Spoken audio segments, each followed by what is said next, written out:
وعلى آل محمد كما باركت على إبراهيم وعلى آل إبراهيم إنك حميد مجيد. أما بعد، فقد قال الله تبارك وتعالى في القرآن المجيد: أعوذ بالله من الشيطان الرجيم، بسم الله الرحمن الرحيم. وسارعوا إلى مغفرة من ربكم وجنة عرضها كعرض السماء والأرض أعدت للذين آمنوا بالله ورسله ذلك فضل الله يؤتيه من يشاء والله ذو الفضل العظيم. صدق الله العظيم وقد صدق رسوله النبي الكريم ونحن على ذلك لمن الشاهدين والشاكرين والحمد لله رب العالمين. Respected elders, dearest brothers and sisters, beloved youth, Assalamu alaikum wa rahmatullahi wa barakatuh. Alhamdulillah, last night we covered in detail what will the dwellings and the homes, the palaces, the mansions, the residences, all of the different areas where the believers will reside and live, what will those places be like? How will it look? What will it appear like? The bliss and the magnificence and the greatness of all of those places. We touched upon that yesterday, and inshallah today we're going to continue a little bit more about that and how to achieve that. Different ways that those palaces could now be achieved. How do you get it? How do you obtain it now? Because in this world, you like something, it interests you, that there are ways that you go after it. There are ways that you can achieve it. So the Prophet ﷺ, he explained to us all of these beautiful things in Jannah, how great and beautiful and magnificent these homes will be. But he didn't just leave it at that. He explained to us the methods and the ways how you could achieve those dwellings, how you could get it. And subhanAllah, there are several different ways. Inshallah, a few of those we'll discuss tonight. Last night was a little bit extra long. I told everyone that inshallah, usually the lectures are going to be short and sweet. Like how in your tea, one spoon, 2 spoons. So I think some people, they felt like the tea was a little bit extra sweet last night. So inshallah, we will balance it out, inshallah.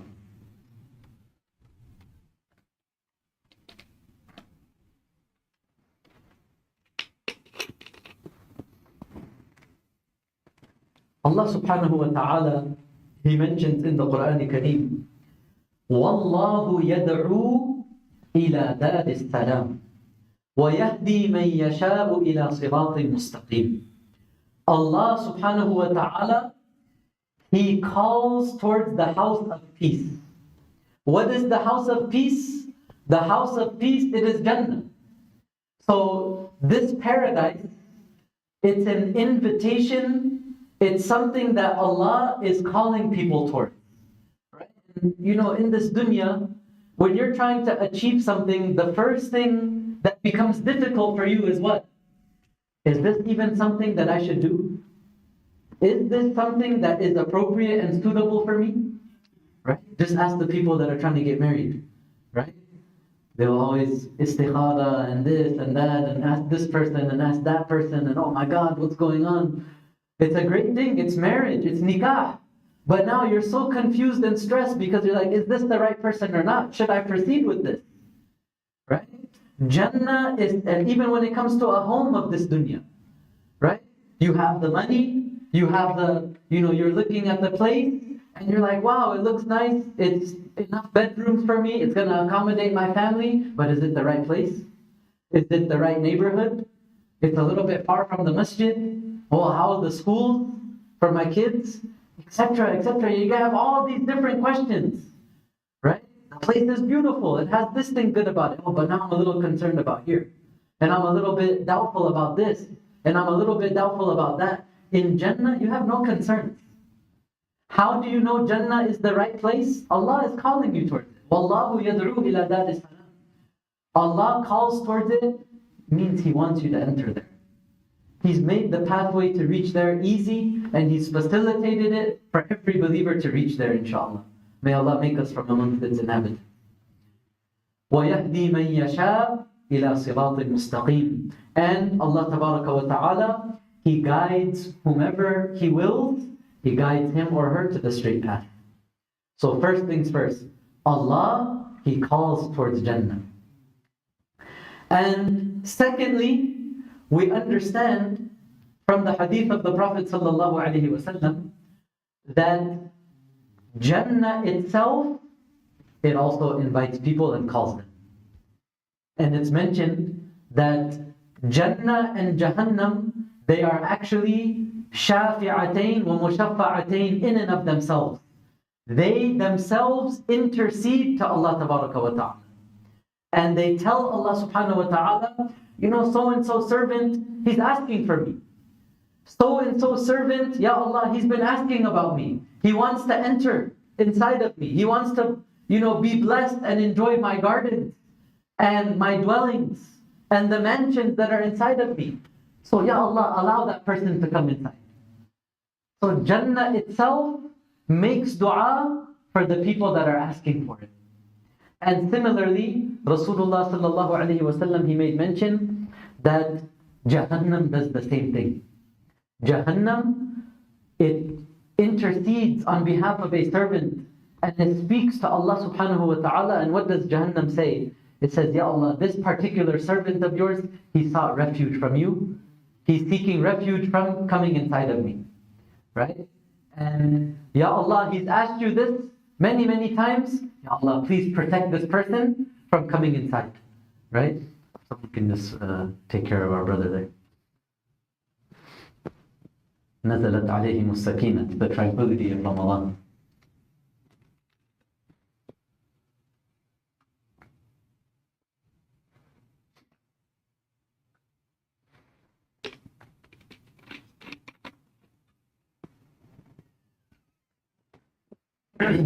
When the angels speak about Jannah, they mention a very amazing point.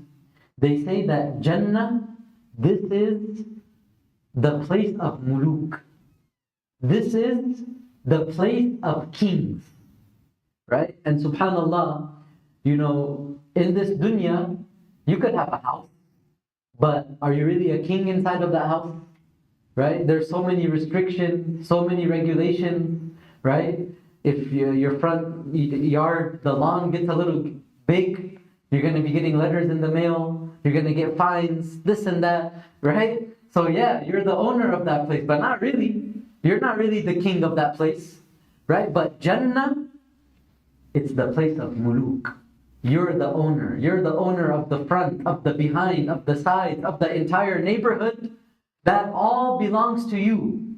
And subhanallah, one of the great things that shows this sovereignty and dominion and the power of the people of Jannah, the Prophet ﷺ made mention that when the Jannati is living inside of his residence, then what will happen? There will be a knock on the door. And who's going to be knocking at the door? The servant of Allah, the Jannati. He will have 2 rows of basically servants and attendants who are going to be looking after him, who will be taking care of him. We're going to be checking up on him, even though he doesn't really need them, but it's just a sign of his prestige and his honor. So there will be a number, like a dozen of them on one side, a dozen of them on the other side. When the knock comes on the door, then what's going to happen? They will ask, who is it at the door? It will say, I'm an angel of Allah Tabaraka wa Ta'ala. And I want to come inside and see the wali of Allah. I want to come in and convey my salams to Allah's friend. Look at the title he's going to use. Right? That's the title, auspicious title that the angels will call you by. They will say, I want to make my salam to the wali of Allah, the friend of Allah. So the person who answers the door, he's going to give the message to the next attendant, and then it'll go to the next attendant, to the next, to the next, to the next, all the way until the person of Jannah gets the news. And then he will tell the first attendant, let the angel inside. Then he'll spread the message, one to the next, to the next, to the next, to the next. And finally, the angel will come inside. He will approach, come all the way inside. He will come in front of the person of Jannah, and he will say, "O friend of Allah, Assalamu alaikum wa rahmatullahi wa barakatuh." That's all he wanted to do, was just make the salam. So this shows the power and the position of the people of Jannah, that in this dunya, the angels take your permission for anything? Did the angel ever ask you if you could sit on your right shoulder and record your good deeds? Did the angel on your left ever ask if he can sit there and record your bad deeds? Is the angel of death gonna come and say, "Excuse me, sir, do I have permission to take your soul?" None of these angels care to ask you anything. Because in this world, you're a servant. In this world, right, the angels don't care to ask. They do exactly as they're told.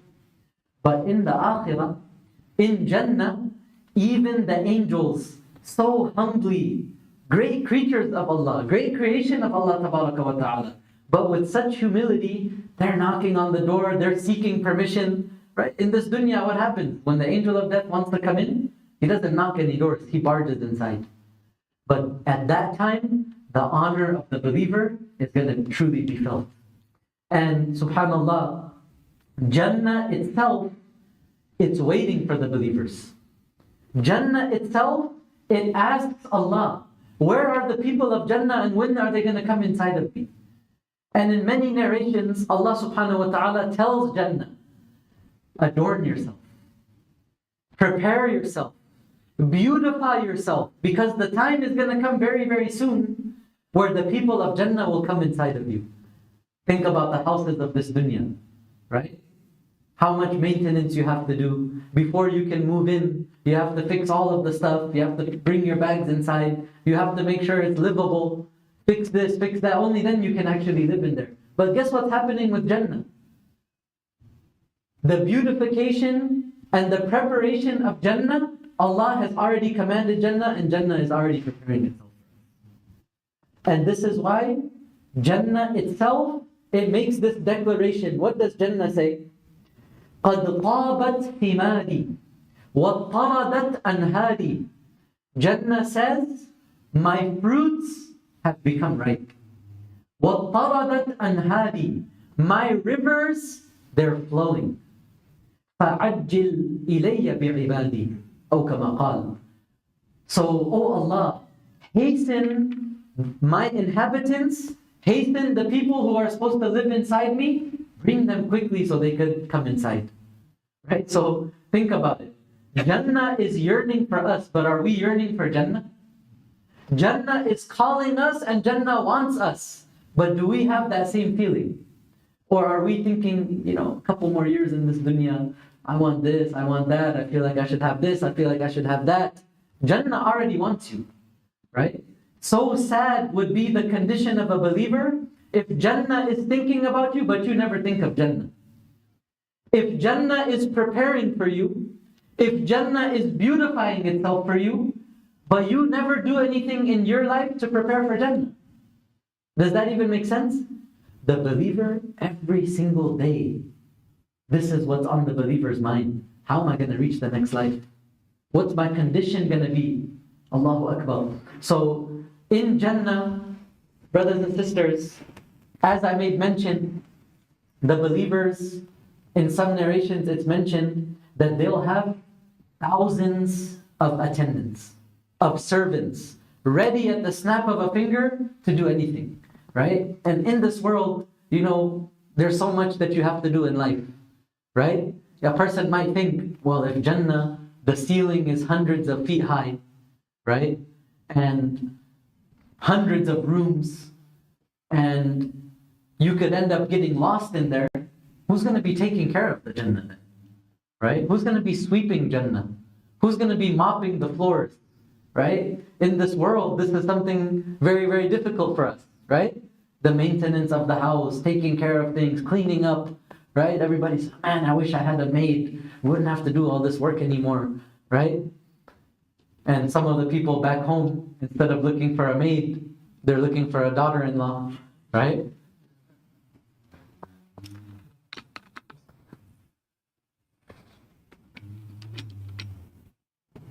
In Jannah, you don't have to worry about any of that. As great as your Jannah will be, those things are taken care of. Jannah will always remain beautiful. And subhanallah, the Prophet ﷺ made mention that the fragrance of Jannah, the smell of Jannah, it will be so amazing, it will be so beautiful, that from a distance of 70 years, the fragrance of Jannah, a person will be able to smell. That's how beautiful and amazing it is. It will not overwhelm a person. It will only make the person of Jannah enjoy their time in Jannah. So, respected listeners, just a few things that Rasulullah sallallahu alaihi wasallam made mention of, that when a person does certain things, then Allah tabaraka wa ta'ala will give them one place in Jannah, one dwelling in Jannah. The more you do these things, the more you've built yourself a palace in Jannah, inshallah. So there are many, many things. I'm going to just cover a few of them. The first one, قال رسول الله صلى الله عليه وسلم من ثابر على 12 ركعة من السنة بني له بيت في الجنة 4 قبل الظهر وركعتين بعد الظهر وركعتين بعد المغرب وركعتين بعد العشاء وركعتين قبل الفجر. Rasulullah sallallahu alayhi wasallam, he made mention that whoever remains steadfast on 12 units, 12 rak'ats of the sunnah prayer, whoever remains consistently upon this, 12 units extra of sunnah prayer, then what will the reward for that person be? بُنِيَ لَهُ بَيْتٌ فِي الْجَنَّةِ. That right there is a house for you in Jannah. What are those 12 rakats? We know the sunnah mu'akkada, right? 4 before dhuhr, 2 after dhuhr, 2 after maghrib, 4 after isha, 2 after isha, and then 2 before fajr. It makes a total of 12 rakats. So whoever remains consistent upon this, then that's a house for you in Jannah. Now the ulama of hadith, the muhaddithin, they've interpreted this in 2 ways. One is, every single day, if you performed all 12, that's a house for you in Jannah. So in a week, if all 7 days of the week you performed the 12 units every single day, then that's 7 houses in Jannah. And some ulama, they said no. The interpretation of the hadith is that whoever continues this practice, makes it a habit in their life, and they don't miss it. Once in a blue moon, they may miss it due to an emergency situation, but besides that, they're always punctual on this. If they remain punctual continuously, then what will happen? Allah tabaraka wa ta'ala will give them a grand dwelling in Jannah. So there's 2 ways to understand it. One is, every day Allah gives this separate house for every single day. And the second interpretation, if you remain steadfast on it, then in the end, Allah tabaraka wa ta'ala will give you one amazing dwelling for remaining steadfast on the sunnah. And brothers and sisters, this is very, very important, because we see in today's time, most people, what they try and do, we try and take the shortcut, right? You try and take the alleyway. Remember, when you go in the alleyways in the dark, those alleyways are dangerous, right? You can't see properly. You can get yourself hurt. Don't take shortcuts, brothers and sisters. Many people, we study and we find out, okay, fard is fard, and then the wajib is the wajib, and then the sunnah is the sunnah. There's no qada for the sunnah prayers, etc. You're allowed to miss it once in a blue moon. So then what happens? Once in a blue moon becomes once a week. And then once a week becomes what? Once every few days. And then once every few days becomes every other day. And then what happens? A person's like, man, prayer is very difficult. Allah is very merciful. At least let me do my fard. Yes, at least do your fard. That's important, to make sure you're doing your fard. But at the same time, we shouldn't be so quick and easy to just let go of the sunnah prayers. The Prophet ﷺ, he remained steadfast on the sunnah. And if you look at the lives of the companions, radiallahu anhum, they didn't really look at these distinctions. They didn't really look at these differences to say, oh, well, the 4 rakats before dhuhr, that's sunnah, so let me just go ahead and leave that out. No. For them, this is what we saw the Prophet do. Whether it's the 4 sunnah or the 4 fard or the 2, it doesn't make a difference to us. What we saw the Prophet ﷺ do, that's exactly what we're going to do. Right? But what happens with us sometimes? We start to, make these differences. Right? We start to make these differences that something is sunnah, so it's okay. This is a very, very dangerous statement, brothers and sisters. We have to be very, very careful. Sometimes it's as if we're taking the word sunnah and we're using it in a derogatory way. We're saying sunnah as if it's something light. We say the word sunnah as if, oh, that's fine, it's okay, you don't have to do it. It's just sunnah. It's okay if you skip it out. SubhanAllah. This word, sunnah, if you were to say it to the companions, radiallahu anhum, they'll be willing to give their life for this statement. It's sunnah, here's my life. It's sunnah, here's my wealth. It's sunnah, here's my sacrifice. I'll do anything for that sunnah. But look at the difference, what's happened today. Oh, it's sunnah. Fine, just do the fard. As long as you're doing the fard, man, you're all good. It's just sunnah, it's okay, you can leave it out. SubhanAllah. Brothers and sisters, this sunnah prayer, do you know what the Prophet ﷺ said? That the sunnah prayers on the day of judgment, they will make up for the deficiencies that you had in your fard. Think about it. How many people in this dunya, how many people in this country, right? Everything is about insurance, right? You have to car insurance, house insurance, earthquake insurance, this insurance, volcano insurance, everything insurance, right? Think about it. What's your insurance for your salah? How do you know your salah is accepted? Do you have anything there to protect your salah? Do you have anything to ensure? Sometimes, our minds are weak. We forget, we're forgetful, right? Sometimes maybe you perform salah, you didn't know it. You had some impurities on your clothes. You performed salah, you thought it was all good. Instead of 4 rakats, you did 3 rakats. You thought everything was okay. You didn't realize you didn't even have wudu. Now on the day of judgment, when hisab is taking place and our reckoning is taking place, can you imagine how a person would feel? Where you're going in front of Allah Tabaraka wa Ta'ala, and oh, my salah, my prayers, I have all of this. And then Allah subhanahu wa ta'ala tells a person, 100 of these prayers, they were without wudu. 100 of your dhuhrs, they were 3 rakats. 100 of your ishas in your life, you did it 5 rakats. It's not valid, it's not going to be accepted. How would a person feel at that time?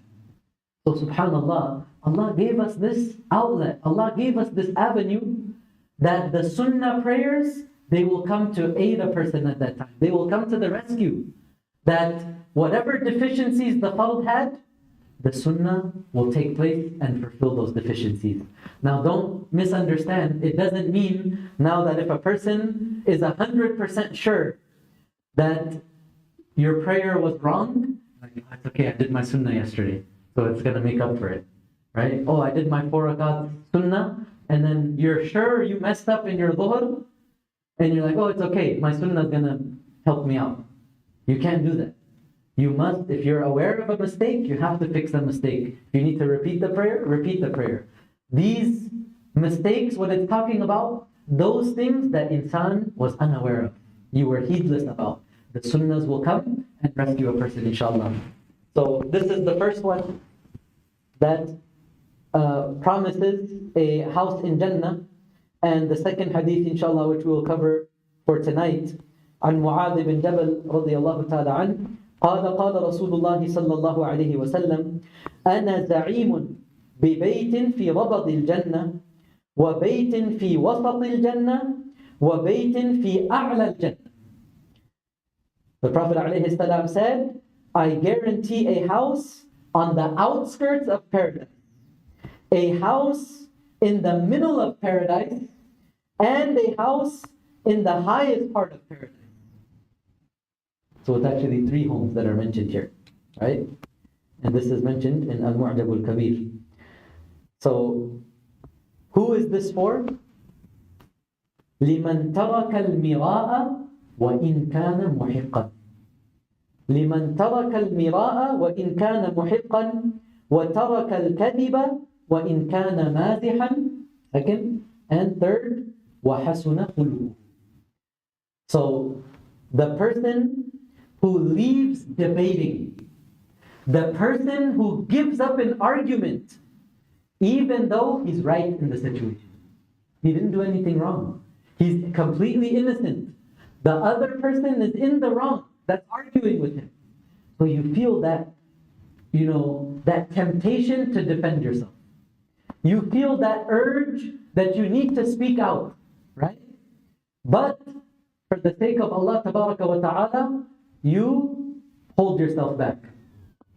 Brothers, please don't talk during the lecture. Please don't talk during the lecture. If you want to talk, please go outside. So, a person leaves debate. Why?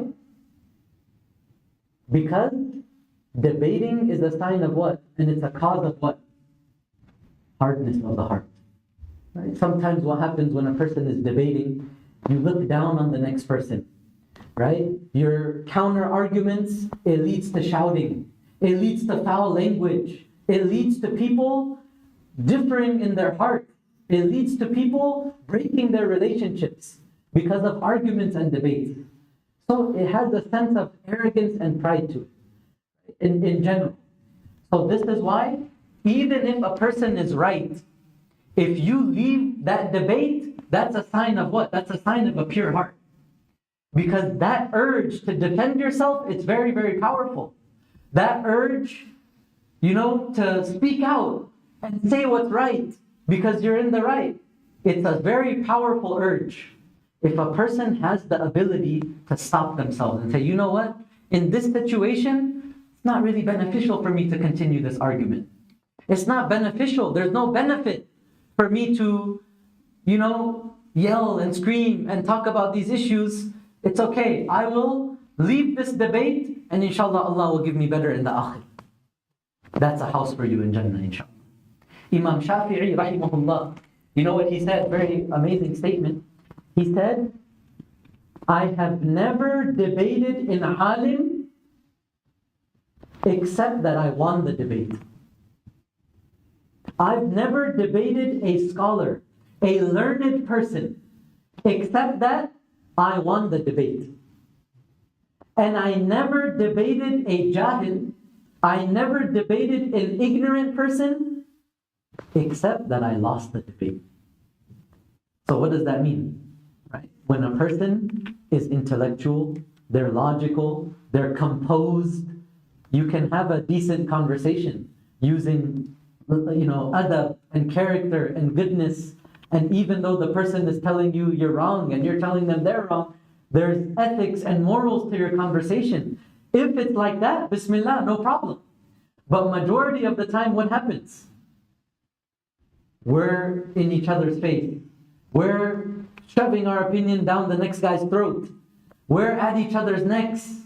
That's why Imam Shafi'i said, if I ever debated an ignorant person, I lost that debate. In other words, because there was no faida in it. There was no benefit in it. It just led to what? Mutual dissent and bad feelings and rancor of the heart. It didn't lead to anything beneficial. So brothers and sisters, especially, I want to say this, important, a lot of times in our households, do you know what makes us debate the most?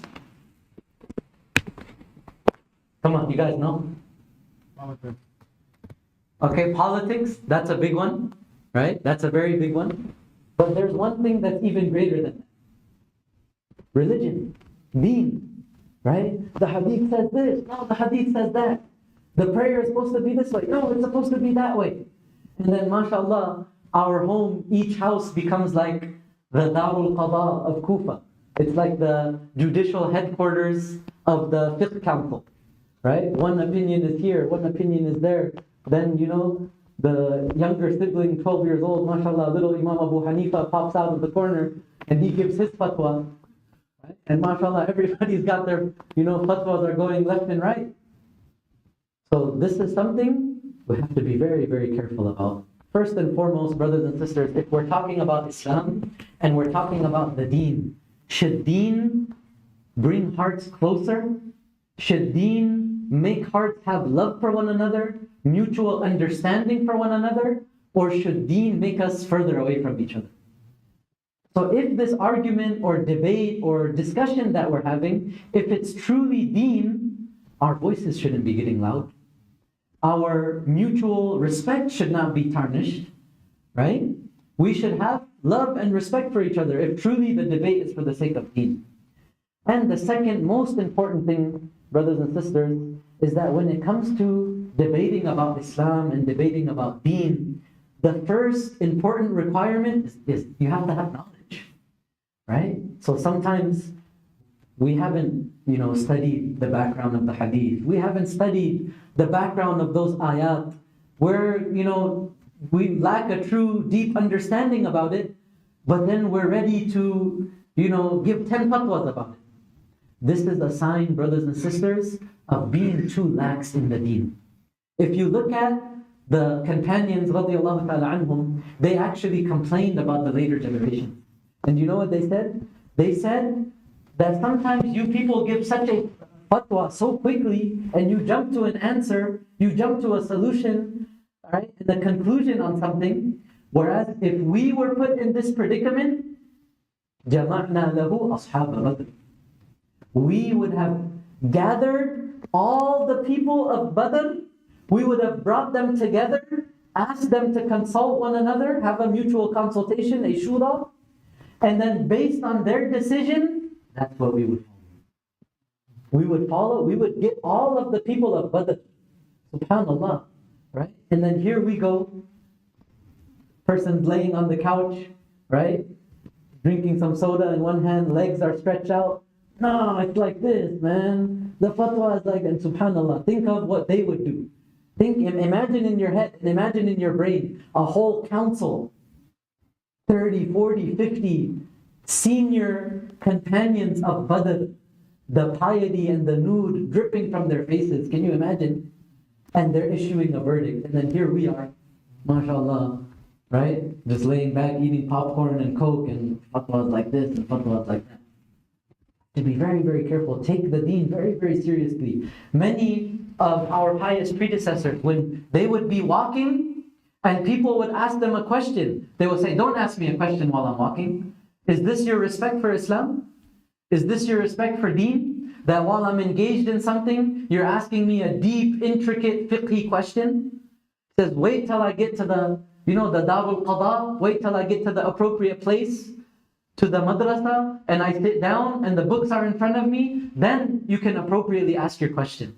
What is this that in the middle of the way, you're asking a question so intricate and so deep? So they took these things very, very seriously. It's mentioned about Imam Malik, rahimahullah ta'ala, that when he would be asked a question about fiqh, when he would be asked about halal and haram, keep this in mind. This is not a play toy. To say, oh, this is halal, no, it's haram, no, it's halal. When you say something is halal, what does halal mean? Halal means Allah has approved it. So you're speaking on behalf of Allah and His Prophet. You're speaking on behalf of Islam. That's not a joke. That's not a thing to take lightly. And if you say something is haram, you're saying Allah has disapproved this and made it impermissible. Islam, Allah, His Prophet, and Islam has declared this to be impure. You're speaking on behalf of Allah. وَلَا تَقُولُوا لِمَا تَصِفُ أَلْسِنَتُكُمُ الْكَذِبَ هَذَا حَلَالٌ وَهَذَا حَرَامٌ لِتَفْتَرُوا عَلَى اللَّهِ الْكَذِبِ. Allah mentions in the Quran actually about this. Do not say with your tongues, do not say and describe with your tongues lies. هَذَا حَلَال وَهَذَا حَرَامٌ. This is halal, this is haram. لِتَفْتَرُوا عَلَى اللَّهِ الْكَذِبِ. So that you end up doing what? Fabricating lies against Allah. That's what you end up doing. SubhanAllah, and I think I mentioned this before. If somebody fabricates something about you, you'll be heated. You'll be so mad. Hey, Abdullah said this, and then the news reaches you like, I never said that. Why'd you make stuff up about me? Why are you putting words in my mouth? I never said that. You get mad at that person, right? And who are we? We're just a small little ant. We're a small speck in this universe. Imagine fabricating and speaking against Allah wa ta'ala, attributing to Him that which He never ordained. Right? So Imam Malik, rahmatullahi alayh, what would he do? When people would ask him about halal and haram, his face would literally change color. His normal, beautiful, amazing complexion, his face would change color. It would become pale. His face would become red. It would change. And subhanAllah, this was the fear of having to answer a question about Islam. How will I answer Allah tabaraka wa ta'ala on the Day of Judgment? Right? And it's mentioned that several times when people would come from far and wide, they would come to ask him questions. At times, a person from outside would come with 70 questions. And imagine the person came from outside, so it's like, I traveled so far and wide to come and meet you. I have these 70 questions. Now, how would we feel? We're like, man, he came from so far. I need to give him 70 answers now because he came from so far. They said sometimes when this would happen, Imam Malik would answer 2 or 3 of those questions. The remaining 67 or 68 questions, he would say, La adri. At this moment, I don't know the answer for you. I don't know. I'm not going to speak on the deen of Allah until I am muta'akkid, I am sure, and I have confidence, and I know exactly what I'm answering. But until I'm not at that position, la adri, I do not know, I'm not going to give you an answer. Allahu Akbar. But what happens with us, brothers and sisters, what I was mentioning, right? Very, very quickly, we didn't check the hadith narration. We've never read the full mutawwalat, the full, voluminous works. Wallahi, there's no hadith like that. Wallahi, it's da'if. Wallahi, it's a fabrication. How do you know it's a fabrication? Have you checked it? Have you studied it? Have you read all the different books that are out there and you remember everything that you read to say that there's no hadith like that? And then sometimes with so much conviction, Wallahi, it's like this. And then the person starts cursing one another. So this is what the Prophet ﷺ taught us. Even if you know that you're right, you leave up debating and arguing for the sake of Allah tabaraka wa ta'ala. That is a house for you in paradise. Second, Rasulullah sallallahu alaihi wasallam said, the person who gives up lying, even while he's joking. So, a lot of times we do this. Sometimes, we joke, and it's okay to joke. But when you joke, you should have the right intention. What is the right intention when joking? إِدْخَالُ السُّرُورِ فِي قَلْبِ الْمُؤْمِنِ. Sometimes when a person is joking, we do it for ourselves. We joke, man, people are going to call me the funny guy. People are going to like me. People are going to be drawn towards me. They're going to incline towards me because I have the best jokes. Anything that you do, brothers and sisters, do it for the sake of Allah. Fix our intention. So if you want to joke, your intention should be what? Whatever brothers or sisters that are here, let me bring joy to them. Because they're believers, Allah loves it when believers are happy, so let me bring joy to their hearts. That should be your intention. Second thing, the joke should be appropriate. So there should be no lies in your joke, right? What kind of jokes people make nowadays? I don't understand. Is it a joke or is it not a joke? Right? Assalamu alaikum. Oh, yeah, your brother got in a car accident. I'm just joking. What kind of joke is that? Right? Or poor lady, old grandma is walking inside the house and then the guy jumps out from behind the door. You could hurt her, man. That's not an appropriate joke, right? The Prophet ﷺ, the way he would joke was very, very appropriate. It would leave a person in high spirits. It would leave a person with a smile on their face. The Prophet ﷺ, anytime he would joke, it was always truth. So even when we joke, it should not be a lie. And the last thing that the Prophet ﷺ mentioned for the house in Jannah, the person, man hasuna khuluquhu, the person who has good character. They have good akhlaq. They're kind to people. People are drawn towards them. People like their company. People don't feel, I don't want to go near that person. I don't want to be in that gathering because that person is there. I don't feel comfortable in front of that person because I know they're going to judge me, or they're going to say something about me, or they're going to put me down. Man hasuna khuluquhu, a person with good character, people are drawn towards you. People love you. People are happy to be in your company. People, they look forward to meeting you and seeing you. In secret, they will make dua for you. This is the true meaning of good akhlaq and good character. We ask Allah Tabaraka wa Ta'ala to grant us all many, many palaces and houses in Jannatul Firdaus. And we ask Allah Tabaraka wa Ta'ala to allow us to reach in a good state into the next life. وآخر دعوانا أن الحمد لله رب العالمين. جزاكم الله خيرا everyone. والسلام عليكم.